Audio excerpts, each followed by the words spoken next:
Let's do this. Okay. So yesterday I talked about boundaries. Today I asked about whether or not you struggle to receive love. And the one thing that I wanted to put out here first when it comes to boundaries is that, and I did a poll yesterday on my story, and it was interesting to see that about 50% of women say that they struggle with poor boundaries, and about 50% as well say that they struggle with too firm boundaries. And so I want this to make sense to you, okay? So first of all, maybe you're like, what the heck are boundaries? Maybe you're not even sure what it's about. But it's basically what we allow into our lives. Like, what do we allow? What do we put ourselves through? Like, what is our standard? What is our minimum? What is our maximum when it comes to different things? And most women think about it in terms of what other people are doing to us. But it's never about that, because usually things happen to us only when we allow them, unless there's something horrific that happens that it's outside of your control. And if that has happened to you, I'm sending you so much love, but that's not what we're talking about right now. We're talking about you putting yourself in positions, or you not feeling strong enough in yourself. You don't believe that you're worthy as you are. So you're looking for other people to validate you. Okay, so there are two different extremes, and there are people that would do anything and everything for other people because they're looking for their validation. Deep inside, they want love, they want compassion, they want appreciation, they want admiration, they want affection, right? And these are the things that they didn't get as children. They most likely did not get as children. I have never heard a situation where a woman is seeking outside validation and she got exactly what she wanted and what she needed as a child. Maybe she got all that she wanted, but she did not get what she needed. And this is why I continue to reiterate the question, what do you need from yourself as you are on your self-love journey? It's super important that you know that. It's important that you know that, okay? So we have that side of the spectrum where a woman is like, oh, I'll do anything and everything for everyone else. And sometimes it's not just for her romantic partner. It can be for her kids, because she's looking to fill something that is hurting, that is empty, some type of void within her, right? And this is why so many mothers attach like crazy to their children, and they start freaking out when their kids move out, because they're like, that was my whole identity. Like, I put my heart and soul, so to speak, into this child, and that's not fair. It's not fair, because then your child is going to turn into your emotional caregiver when your child gets older. So we have that. And these type of women are also doing anything and everything for their partners. And many times what happens, because your partner will take that for granted, and it might not even be what your partner needs. And then your partner finds someone else and you're like, dang, how could he or she leave me? I did everything for him. I did everything for her. But that was not what that person needed. And when you're truthful with yourself, you realize that I only did that because I was seeking something in return. I only did that because I had hidden expectations, even though I don't want to admit it to myself. And this is the scariest thing, because in order for us to heal more and love ourselves more, we have to acknowledge that truth. Because if you truly, truly gave from your heart and your soul, and this person with no expectations, and this person chose to walk away anyway, and you know your worth, you're not going to make that person leave mean anything about you, because it has nothing to do with you or your worth. But when you do something because you expect something in return, when you're people pleasing because you want something in return, then you're making it about your worth. And then when that person leaves you or something goes wrong, you're going to feel like your entire world fell apart, because you're taking everything that you've got and you're putting that into that person. So the real work happens when we dive deep and we go back, so to speak, into our childhoods to see, when did I decide that I was not worthy of love? When did I decide that I have to chase it? When did I decide that I have to do things to receive love? When did I decide this?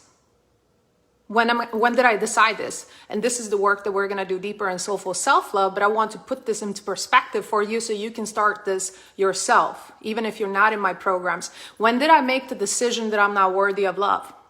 And now, does it make sense to me why I have been living my life the way I've been living my life? Continue to give, but I'm not truly giving from my heart.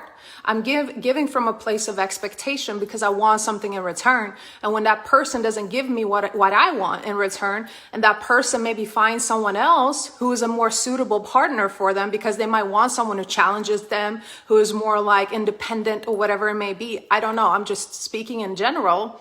Then it's like, dang, I am not worthy. We only make that assumption because we think that our worth is in what we do and in what we give.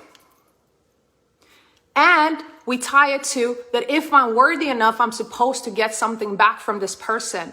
And if that person doesn't reciprocate it and they find someone else, that means that other person is better than me and I'm not good enough, and I'm establishing a new belief, or I am reaffirming my old belief that I'm not good enough and have to continue to do. And there are no boundaries. And when you come into my world and maybe I say, this is not, that's not okay, or we don't do that here, or this is the way my payment plan works, you're like, dang, can't you do it differently for me? Can't you do something else? And you hate that I have boundaries because it triggers you because you don't have your own. And everyone else in your life that has boundaries are going to trigger you because you don't have your own. You want other people to continue to bend because it makes you feel comfortable because that's what you're doing, right? And then we have the other side. So let me know if you resonate with that type of, I don't want to say that type of person, but do you fall under that category? Then we have the other person who's firm, like firm as heck. And this one used to be me. And it's not that one is better than the other. When we are operating under either of these, like when our energy is coming from either place, it's not beneficial to our lives and it doesn't help our relationships. Then we have the opposite one, which is the complete opposite. And it's, I'm not going to allow you to do anything to me. I've been hurt before. I've seen what my dad did to my mom, or I've seen what other men did to my mom. I've seen what my mom did to my dad. I've seen what these people did to my friends. I am not going to allow anyone to cross my boundaries. And like I said in the poll that I did yesterday, it was about 50-50. And I was like, oh, this is interesting. Because in my mind, for some reason, I was like, it feels like more women are struggling with poor boundaries. And it's probably because those have been the things that have been shared with me the most. But the poll confirmed that. Hi, Adira. Sending you so much love. But no, the truth is that a lot of women struggle with too firm. I don't want to say firm. Having firm boundaries that are solid is sexy. It's amazing. It helps you in life. But when I'm talking about like too firm boundaries, it's like you are closed off. If someone says something that is uncomfortable to you, you're going to be like, one and done. If something makes you feel a little uncomfortable and you get triggered, you're like, oh my gosh, is this person disrespectful? This person is disrespecting me. And we're still making it about us and our worth, right? So can you see like that both people are equally hurt? They're just playing out their trauma differently. They're just playing out their wounded relationship with themselves in different ways. Just like a bully becomes a bully, feels crap about himself or herself at home, and the person being bullied feels crap about himself or herself at home too. And now they go out and about and they're playing it out differently. This is why we never can judge anyone based on their actions or how they express themselves, because each of us have different ways of expressing ourselves, right? Hi, beautiful. Hi, Lon. I'm so happy you're here.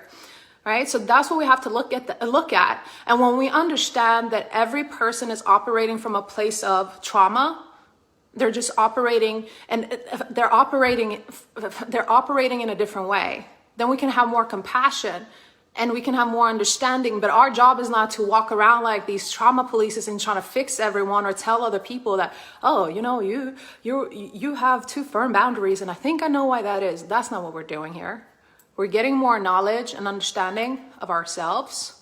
And then when we incorporate it and we do something about it and we work on it, we make ourselves the number one priority, and we transform the relationship we have with ourselves, then we're going to develop so much more compassion for other people who act differently. Because like I said, a person with poor boundaries is going to be extremely triggered by a person with firm boundaries, because she doesn't have any. So she wants you to bend yours so she can feel comfortable, because that's what she's doing. And a person with firm boundaries is not going to like a person with poor boundaries, because it's like, who are you? Like, you don't value yourself. How do you accept that from other people? And you feel so triggered by this person because you're so closed off, and you don't ever get to get close to a person because you're so closed off and so full of like controlling energy that you want this person to be a little more closed off, because what this person is doing is triggering your wound, because y'all are struggling with the same thing. You don't feel worthy. You don't. So these two people trigger each other on and off. And if you end up in a relationship like this, when one person has like softer or poorer boundaries and the other person has more firm boundaries, then it's going to be a struggle.